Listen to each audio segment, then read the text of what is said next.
What is the nature of good and evil? Can faith and reason coexist? And what happens when a family is torn apart by greed, passion, and betrayal? The Brothers Karamazov, Fyodor Dostoevsky's final and most profound novel, is a story of murder, morality, and the struggle for the soul. It follows the lives of three vastly different brothers, Dmitri, Ivan, and Alyosha Karamazov, each representing a different aspect of human nature. Dmitri, the eldest, is ruled by passion and recklessness. Ivan, the middle brother, is an intellectual who rejects God and struggles with existential doubt. Alyosha, the youngest, is deeply spiritual, seeking redemption and truth. At the heart of the novel is a murder mystery. Their father, Fyodor Karamazov, a corrupt and lecherous man, is killed. One of the brothers is accused, but who is truly guilty? Beyond the crime, the novel explores some of the deepest questions of human existence: faith, morality, justice, and the meaning of suffering. Let's dive into the Brothers Karamazov and unravel this epic tale of philosophy and fate. Chapter 1. A Family of Chaos.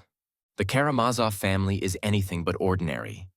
At its center is Fyodor Pavlovich Karamazov, a man of greed, debauchery, and selfishness. He is a cunning and manipulative man, obsessed with wealth and pleasure, who cares little for his children. His three sons, Dmitri, Ivan, and Alyosha, have grown up separated from one another, raised by different guardians. Their father played almost no role in their upbringing, abandoning them emotionally and physically. Now, years later, they have all returned to their father's house in the small Russian town of Skotoprigonyevsk, each bringing their own turmoil. Dmitri, the eldest, is a man of uncontrollable passions. He is reckless, impulsive, and constantly at war with his own desires. He has returned to claim an inheritance that Fyodor refuses to give him. Ivan, the middle brother, is highly intelligent but tormented by philosophical questions. He does not believe in God, yet he struggles with the consequences of a world without faith. Alyosha, the youngest, is the opposite of his brothers. He is gentle, kind, and deeply religious, living under the guidance of the respected monk Father Zosima at the local monastery. Their relationships with their father are strained, complicated, and explosive. Fyodor delights in humiliating his sons, particularly Dmitri, with whom he fights over money and a woman, Grushenka, a beautiful and manipulative young woman whom both father and son desire. As tensions rise, Father Zosima calls a meeting at the monastery, hoping to resolve their disputes through reason and faith. But in a family fueled by greed, pride, and resentment, peace seems impossible. This family is a ticking time bomb, and soon, someone will die. Chapter 2. The Gathering at the Monastery. The long-anticipated meeting at the monastery begins. Father Zosima, the revered elder and spiritual guide of Alyosha, hopes to bring peace to the Karamazov family. But tensions are high, and no amount of wisdom seems capable of taming their passions. Fyodor arrives in his usual state, loud, mocking, and eager to make a spectacle of himself. He treats the sacred setting with disrespect, making crude jokes and trying to provoke his sons. Dmitri enters next, burning with barely restrained fury. He believes that Fyodor is cheating him out of his rightful inheritance, using deception to keep the family wealth for himself. He refuses to sit near his father, glaring at him with unfiltered hatred. Then comes Ivan, silent and composed, yet seething with something deeper. He holds no love for his father, but does not engage in Dmitri's outbursts. Instead, he watches, detached and analytical, as if studying a cruel experiment. Finally, Alyosha, the peacemaker, joins them. He hopes that this meeting will somehow heal the rift in his family. But from the moment it begins, it is clear. No words, no wisdom, no prayers can mend what has already been broken. The argument of faith and doubt. In the middle of the meeting, Ivan delivers his shocking rebellion speech. He argues that if God exists, he allows unspeakable suffering of children, of the innocent, of the weak. How can a just and merciful God permit such things? If suffering is the price of harmony, Ivan says, I return my ticket. His argument shakes everyone in the room. Even Father Zosima listens with deep sorrow. Ivan does not seek to be convinced. He has already decided that faith is an illusion. Alyosha, deeply troubled, holds on to his belief in goodness and divine justice. But for the first time, he sees the full extent of Ivan's despair. The fight. The discussion soon descends into chaos. Dmitri, already unstable, explodes with rage. He lunges at his father, grabbing him by the collar, screaming about his inheritance, about Grushenka, about the years of cruelty. For a moment, it seems as if he will kill Fyodor then and there. But Alyosha and the monks intervene, dragging him away before it is too late. As Dmitri storms out, Father Zosima watches with sadness. He sees the violence in Dmitri's soul, but also the potential for redemption. He bows before Dmitri, a silent prophecy that the troubled man will suffer greatly before he can be saved. As the family leaves, one thing is clear. This me. Chapter 3. The Death of a Father. The tension within the Karamazov family reaches a breaking point. Fyodor Karamazov, the despised patriarch, is found murdered in his home. His skull is shattered, his body left in a pool of blood. The town erupts in shock and speculation. Dmitri's arrest. Suspicion immediately falls on Dmitri. He had threatened his father, fought him over Grushenka, and was seen behaving erratically the night of the murder.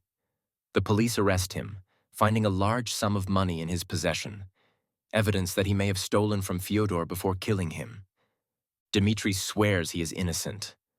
But does anyone believe him? Even Alyosha, who loves his brother, sees the overwhelming circumstantial evidence. But is the truth that simple? A darker truth? As the investigation unfolds, strange inconsistencies emerge. Could someone else be responsible for the murder? Ivan, the intellectual, becomes increasingly disturbed. He begins speaking of a theory. Perhaps the murder happened because it was destined to, because deep down, everyone in the family willed it. A shadow looms over the Karamazov brothers.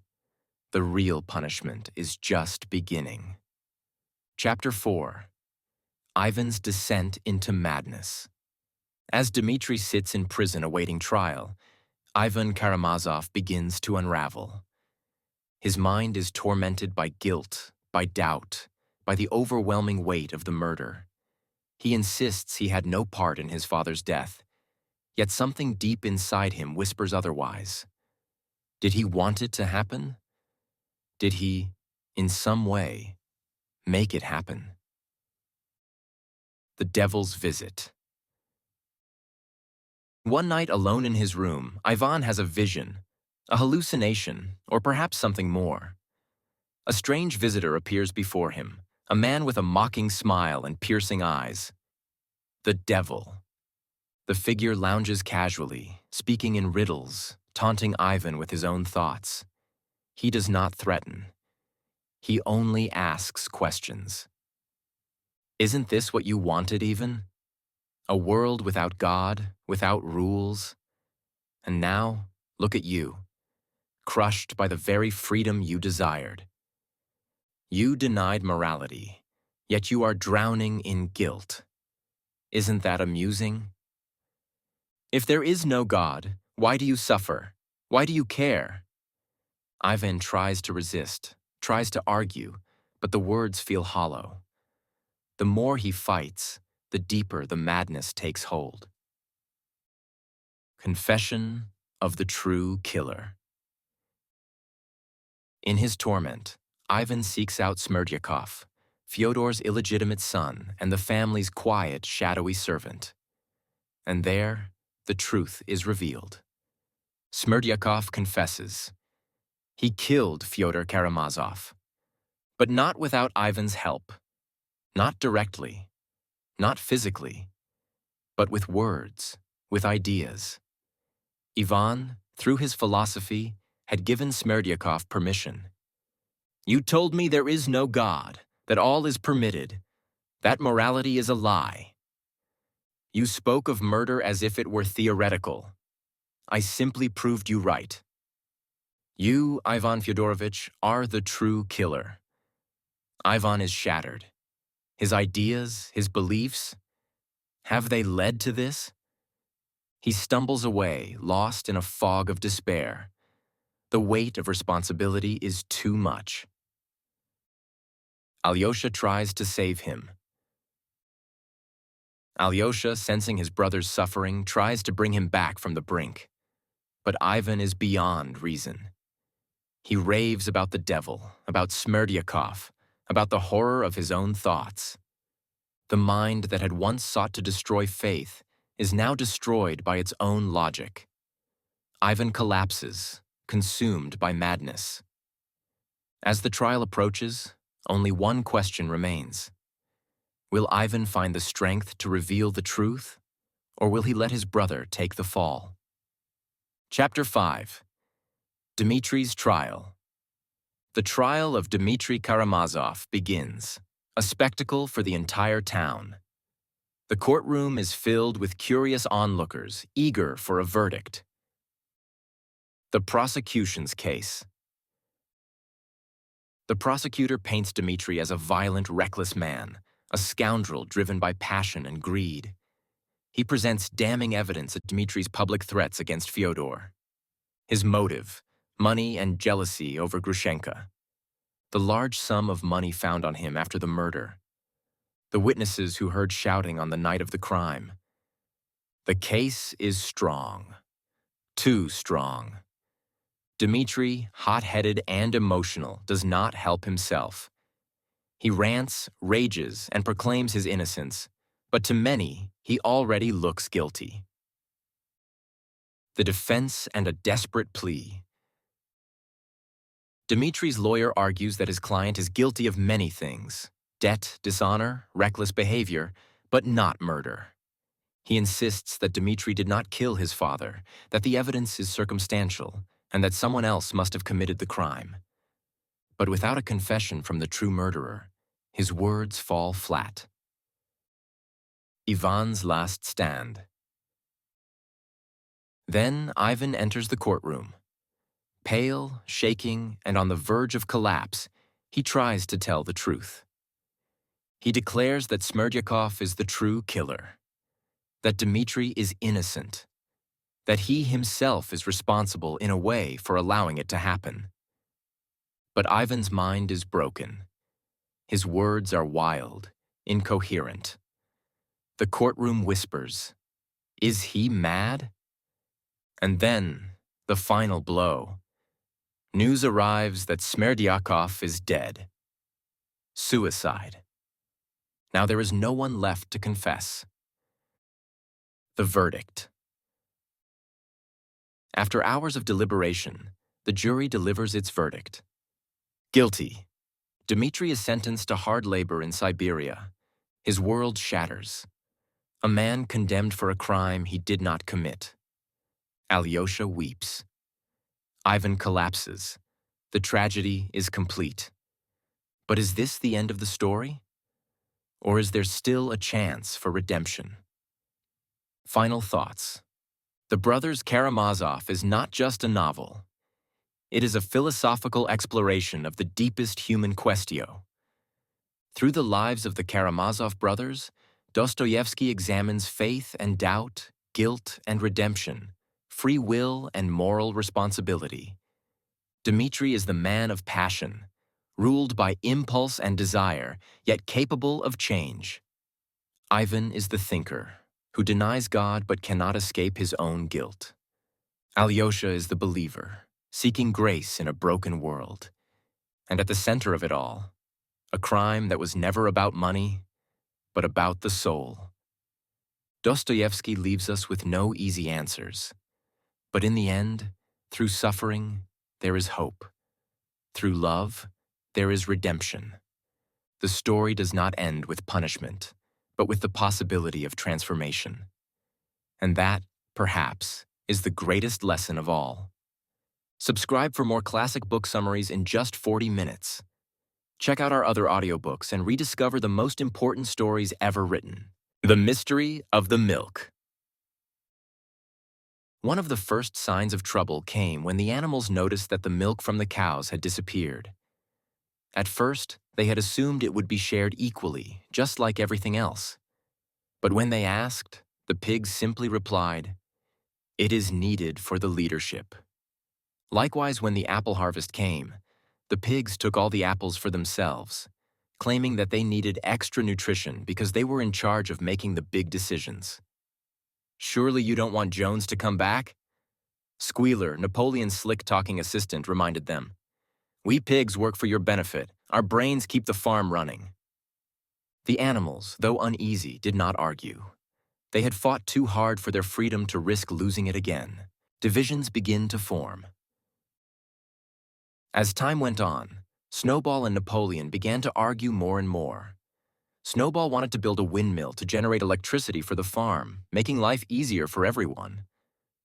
Napoleon, however, dismissed the idea. "Hard work, not fantasies, will keep us strong," he declared. Snowball, with his intelligence and enthusiasm, quickly won over many of the animals. He gave passionate speeches, drew up blueprints, and explained how the windmill could transform their lives. But Napoleon was not interested in debate. He was interested in control. Then came the meeting that changed everything. As Snowball stood before the animals, explaining his final plans for the windmill, Napoleon stood up and let out a strange, sharp whistle. From the shadows, 9 enormous dogs charged into the crowd. They ran straight for Snowball, snarling and snapping. Snowball had only a moment to react before he was forced to flee for his life, running as fast as he could across the fields. He disappeared beyond the farm's borders, never to be seen again. The animals stood in shock. Where had the dogs come from? They realized that these were the puppies Napoleon had secretly raised in private, training them to be his personal enforcers. Snowball was gone, and Napoleon was now the undisputed ruler of Animal Farm. A new leader, a new era.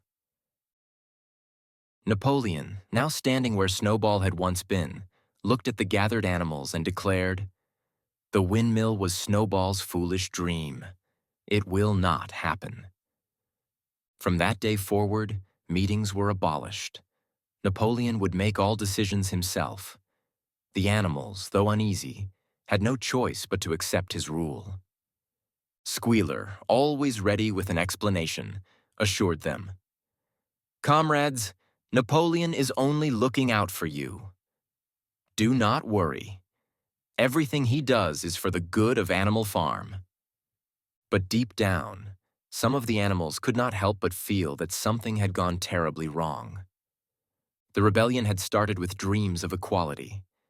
But now, one leader ruled them all. And it was only the beginning. Chapter 4. Spreading the Revolution. As weeks passed, Animal Farm settled into its new way of life. Napoleon's rule was firm, and the farm continued to function efficiently. But the dream of revolution did not end at the farm's borders. Napoleon and Squealer spread the idea of rebellion to other farms, encouraging animals elsewhere to rise up against their human masters. Pigeons were sent to neighboring farms to share the message of animalism, whispering of a new world where animals ruled themselves. Meanwhile, Mr. Jones, the former owner of Manor Farm, had not given up. Furious at being overthrown, he gathered a group of men from the nearby farms of Foxwood and Pinchfield to take back what he had lost. Then, one crisp autumn morning, Jones and his men returned with guns. They marched toward Animal Farm, ready to reclaim it by force. The animals had no time to prepare. The men stormed the fields, shooting as they advanced. The animals, though terrified, fought back with everything they had. Led by Snowball's pre-planned battle strategies, they charged at the men, using their hooves, horns, and claws. The horses kicked, the geese pecked, the cows rammed. Even the sheep, usually meek, swarmed and confused the enemy. Snowball himself led the charge, launching at Mr. Jones and knocking the gun from his hands. Jones fired a shot, wounding Snowball, but he refused to back down. After a brutal fight, the men were forced to flee. The animals had won. A hero is born, but quickly forgotten. The battle was later named the Battle of the Cowshed, and the animals celebrated their victory. Snowball was hailed as a hero, wounded but proud. He had led them to triumph. But Napoleon saw things differently. He watched as the animals cheered for Snowball, and he did not like it. The animals declared that a medal should be awarded to Snowball for his bravery, but Napoleon remained silent. He had already decided that Snowball's days were numbered. And soon enough, history would be rewritten in a way that would erase Snowball's victory entirely. Napoleon was patient. He knew that power was not just taken with force. It was controlled through fear, through manipulation, through changing the past to suit the present. And little by little, he was preparing for his next move. Chapter 5. The Rise of Napoleon. The winds of change swept across Animal Farm. Snowball was gone, driven out by Napoleon's ruthless dogs, and with his departure, any sense of debate or democracy vanished. Napoleon was now the supreme leader of the farm, and his rule was absolute. The windmill returns! Ironically, just days after declaring Snowball's plans for a windmill foolish, Napoleon announced that they would, in fact, build it. The windmill, he claimed, had always been his idea. Squealer, ever the loyal propagandist, reassured the animals. Comrades, Napoleon was merely pretending to oppose the windmill to get rid of the dangerous traitor Snowball. Now that Snowball is gone, we can build it the right way. Some of the animals, particularly Boxer the horse, accepted this explanation without question. Napoleon is always right, he repeated to himself. Others, though confused, were too afraid to argue. A new kind of rule. With his position secure, Napoleon made a series of changes. The Sunday meetings were abolished. No longer would animals gather to discuss farm policies. Instead, Napoleon would make all decisions, and they would be announced by Squealer. Even more unsettling, the animals noticed that Napoleon was rarely seen in public.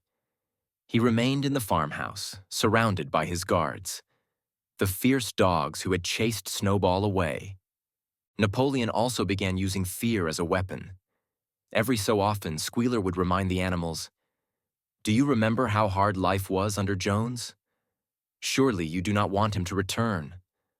The animals, though exhausted and overworked, convinced themselves that they were still better off than before. The rewriting of history.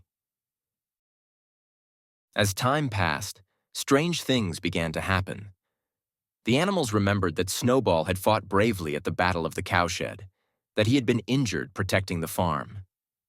But now, Squealer told them a different story. Snowball was a traitor, he declared. He was working with Jones from the beginning. Some animals hesitated. This was not how they remembered it. But as the weeks went by, Napoleon's version of history became the only accepted truth. The past was being rewritten before their eyes. Those who questioned it too much disappeared. Boxer's blind loyalty. Through it all, Boxer, the strongest and most hard-working of all the animals, remained utterly loyal to Napoleon. His personal motto, "I will work harder," became a kind of slogan for the farm. Whenever things got worse, whenever food rations were cut or rules changed, Boxer simply worked harder. Napoleon saw this and used it to his advantage. Napoleon's growing power. Life on the farm became harder, but Napoleon grew stronger. He was now never questioned. The animals were cold, hungry, and exhausted, but Squealer assured them that things were improving. Do not trust your memory, comrades. Trust the numbers. We have increased production more than ever before. And when the animals looked at the figures he presented, they had no choice but to believe him. Napoleon had taken control of everything: the farm, the food, the truth. And for the first time, the animals realized that their dream of equality had turned into something else entirely: a dictatorship. But by the time they realized it, it was too late. Chapter 6. The Burdens of Leadership. The animals worked harder than ever before. Napoleon's rule was strict, and his demands were endless. The construction of the windmill had begun, and the labor was backbreaking. No machines, no tools, just muscle and determination. Boxer, as always, took the lead. "I will work harder," he repeated tirelessly, dragging massive stones day after day. His strength inspired the others, even as their bodies ached and their stomachs rumbled from constant hunger. Yet, despite their efforts, life did not improve. Food rations were cut. Winter was brutal and the farm was starving. The animals could not understand. Weren't they supposed to be better off than before? Napoleon's lies and justifications. Squealer, always ready with an explanation, assured them, "Comrades, we must make sacrifices. Our great leader Napoleon is making sure we survive. Do not listen to lies. Do not let doubt creep into your minds." The animals wanted to believe. But deep down, some of them felt something was wrong. Then came the most shocking news yet. Napoleon had decided to trade with humans, trading with the enemy. At the start of the revolution, it had been declared that animals would never engage in trade with humans. But now, Squealer explained, times had changed. Napoleon had struck a deal with the neighboring farms. They would sell eggs and grain in exchange for supplies. The hens, outraged at having their eggs taken, rebelled. They refused to give up their eggs, smashing them instead. Napoleon's response was swift and brutal. The dogs were sent in, and several hens were executed in front of the others. Fear spread. No one dared question Napoleon again. The collapse of the windmill. Despite the suffering, the windmill's construction continued. It became a symbol of progress, of Animal Farm's strength. But then, on a stormy night, disaster struck. The windmill collapsed.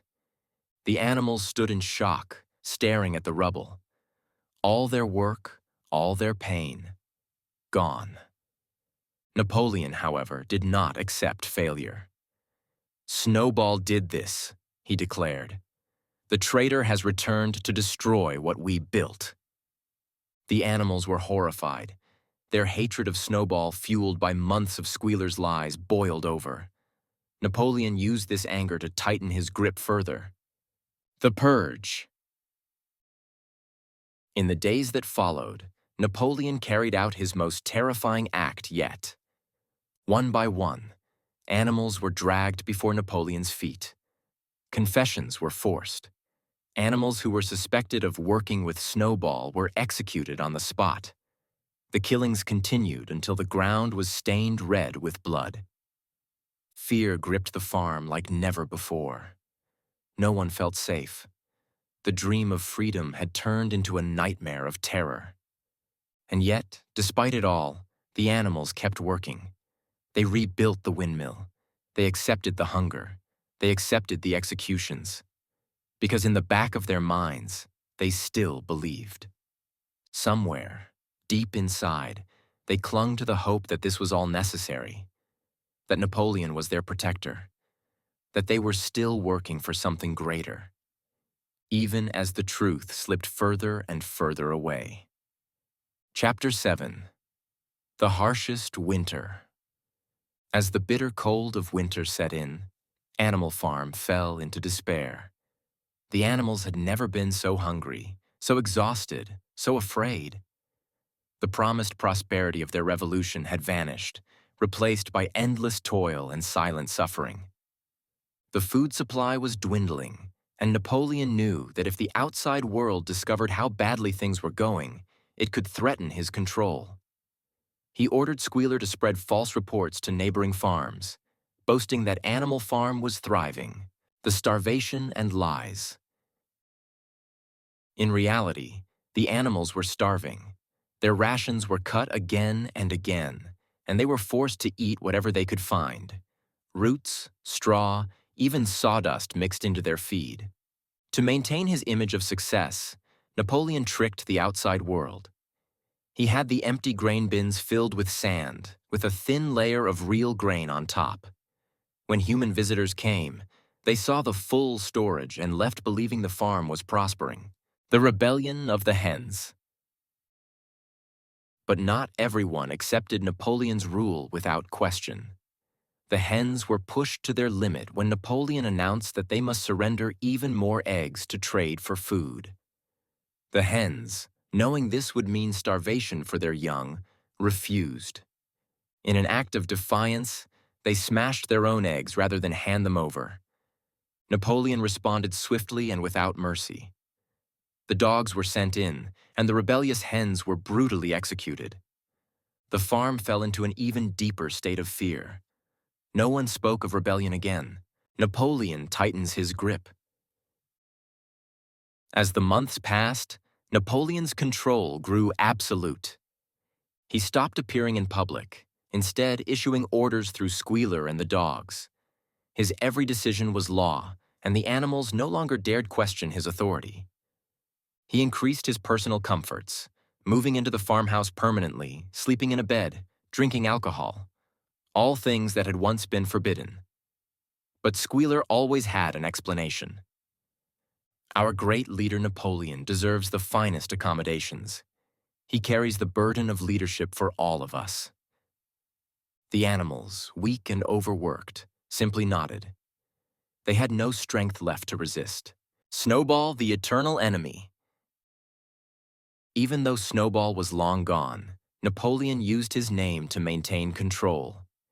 Any failure, any problem, any disaster was blamed on the invisible traitor.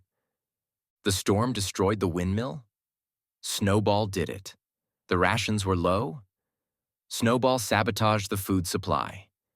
An animal was caught speaking against Napoleon? Clearly a spy for Snowball. The animals lived in fear of an enemy who no longer existed. The executions continue. One evening, Napoleon gathered the animals and staged another purge. One by one, animals were dragged forward. Each was accused of being a traitor, a spy, a follower of Snowball. Under pressure and threats, some confessed to crimes they never committed. Each confession ended the same way. The dogs tore them apart. By the end of the night, a pile of bodies lay in the farmyard. Blood soaked the ground where once they had gathered in hope and unity. The remaining animals watched in horror, but no one spoke. No one dared. The rebellion had come full circle. The animals had overthrown one tyrant, only to create another. But now they were too broken to resist. The fating of beasts of England. As the terror spread, something strange happened. The animals stopped singing Beasts of England. Once their anthem of freedom, it now reminded them of everything they had lost. Napoleon noticed this and officially banned the song. He replaced it with a new anthem, one that praised him personally. It was clear now, the revolution was dead, and Napoleon was the new Jones. Chapter 8. The Tyrant's Empire. By spring, Napoleon had transformed Animal Farm into his personal empire. He was no longer just a leader. He was a ruler. His image was everywhere, painted on the barn walls, glorified in songs, spoken about in hushed reverence. Squealer now referred to him as our leader, Comrade Napoleon. His name was always followed by elaborate praises. Napoleon, the wise, the just, the father of all animals. More lies, more fear. Napoleon's control over information became complete. The animals were told things had never been better. Squealer read out fake statistics about increased food production. He reminded the animals of their glorious victory against the traitor Snowball. The farm was stronger than ever, he claimed, and all was thanks to Napoleon's genius. Yet the animals knew the truth. They were hungrier than ever, more afraid than ever. The secret deals with humans. Despite their original hatred for humans, Napoleon began negotiating with them. First, he sold timber to Mr. Frederick, a neighboring farmer. But soon after, Frederick betrayed them, paying with counterfeit money. Napoleon, furious, declared war, the Battle of the Windmill. Mr. Frederick and his men stormed Animal Farm, armed with guns and explosives. Their target? The windmill. The animals fought back bravely, but the men blew up the windmill, reducing it to rubble. The animals had won the battle, but at a terrible cost. Their symbol of progress was destroyed. More executions, more betrayal. Napoleon used the attack as an excuse for more executions. "Traitors among us," Squealer declared. More animals were dragged forward, accused of plotting against Napoleon. The dogs tore into them without hesitation, the farm of hypocrisy. The commandments were quietly altered to fit Napoleon's actions. No animal shall drink alcohol became, no animal shall drink alcohol to excess. No animal shall kill another animal, now read, no animal shall kill another animal, without cause. The animals could not remember when these changes had happened, but Squealer assured them the commandments had always been this way. The final illusion. Napoleon continued to host meetings with humans, walking on two legs, drinking with them, and treating them as equals. One day, the animals peered through the farmhouse window and saw Napoleon dining with the human farmers. They watched in horror. There was no longer a difference between the pigs and the humans. Their revolution was gone. Their dream of equality had been crushed, and they finally understood. Animal Farm had become exactly what they had fought to destroy. Chapter 9. The Betrayal of the Loyal. The hardships on Animal Farm grew worse with each passing season. The animals were older, weaker, and hungrier, but Napoleon's grip on power only strengthened. His commands were absolute, his rule unquestioned, and his propaganda machine, led by Squealer, worked tirelessly to maintain the illusion of success. Boxer's last stand. No one worked harder than Boxer, the loyal cart horse. Even as his body grew frail and his legs trembled from exhaustion, he repeated his personal mantra, "I will work harder." The animals admired Boxer's strength and dedication, but they also worried about him. He was their strongest worker, but age had begun to slow him down. He dreamed of retiring someday, resting in the pasture he had been promised when he could no longer work. But Napoleon had other plans. One day, Boxer collapsed from overwork while hauling heavy stones for the windmill. The animals rushed to his side, desperate to help, but there was little they could do. Napoleon announced that Boxer would be taken to a veterinary hospital in town to receive proper care. The animals were relieved. Napoleon was finally showing compassion. Then came the day of Boxer's departure. A strange-looking cart arrived, and as the animals gathered to bid him farewell, Benjamin, the old donkey, read the words on the side of the cart. It did not say veterinary hospital. It said horse slaughterer. The animals screamed in horror as they realized the truth. Boxer was not being taken for treatment. He was being sent to his death. The strongest, most loyal worker of Animal Farm was being sold for profit. Boxer, too weak to fight back, could only look out at his comrades as the cart drove away. His final words, whispered with his last breath, were, "Napoleon is always right." The aftermath of the betrayal. The animals mourned Boxer, their grief heavy. But before they could question Napoleon's cruelty, Squealer arrived with another lie. "Comrades, do not be sad," he said. "Our great leader Napoleon did everything he could for Boxer.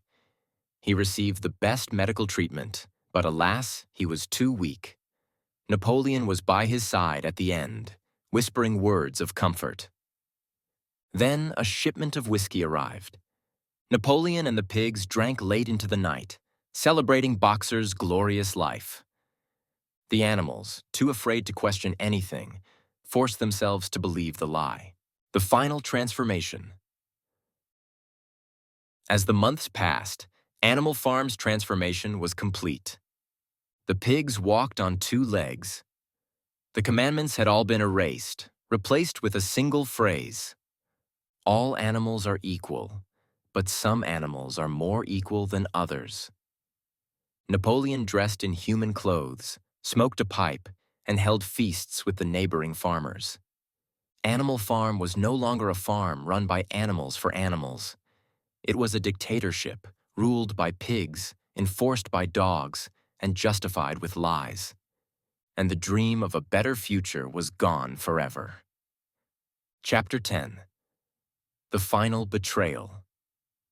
Years passed. Many of the animals who had fought in the rebellion were gone.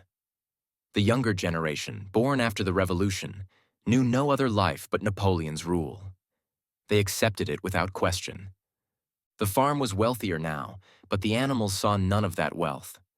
The pigs lived in luxury while the rest worked harder than ever, barely surviving on meager rations. The once proud ideals of animalism had become nothing but a distant memory. The pigs become the humans. One evening, the animals gathered outside the farmhouse. Curious, they peered through the window and saw something shocking. Inside, Napoleon and the pigs were drinking and laughing with the human farmers. They played cards, toasted glasses of whiskey, and joked as if they were old friends. The animals were horrified. Hadn't they fought to rid themselves of humans? Hadn't the rebellion been about breaking free from their oppression? And then, the animals noticed something even more disturbing. The final scene. As they watched, they saw that the pigs had changed. They no longer looked like pigs at all. Their faces had become human-like, their movements identical to the men they once called enemies. And as Napoleon and the human farmers laughed and clinked their glasses together, the animals outside could no longer tell who was who. The pigs had become the very oppressors they had once overthrown. The revolution was not only dead, it had never truly existed at all. Final thoughts. Animal Farm is a warning about how power corrupts absolutely, and how revolutions, no matter how noble, can be twisted into something far worse than what they sought to replace. What began as a fight for freedom ended in a system even more oppressive than before. Napoleon did not free the animals. He enslaved them in a new way, with fear, manipulation, and lies. George Orwell's message is clear. Beware of those who claim to fight for justice but seek power instead. Beware of leaders who rewrite history. Beware of revolutions that replace one master with another. And most of all, beware of forgetting the past. Because when that happens, history has a way of repeating itself. Subscribe for more classic book summaries in just 40 minutes. Check out our other audiobooks and rediscover the most important stories ever written.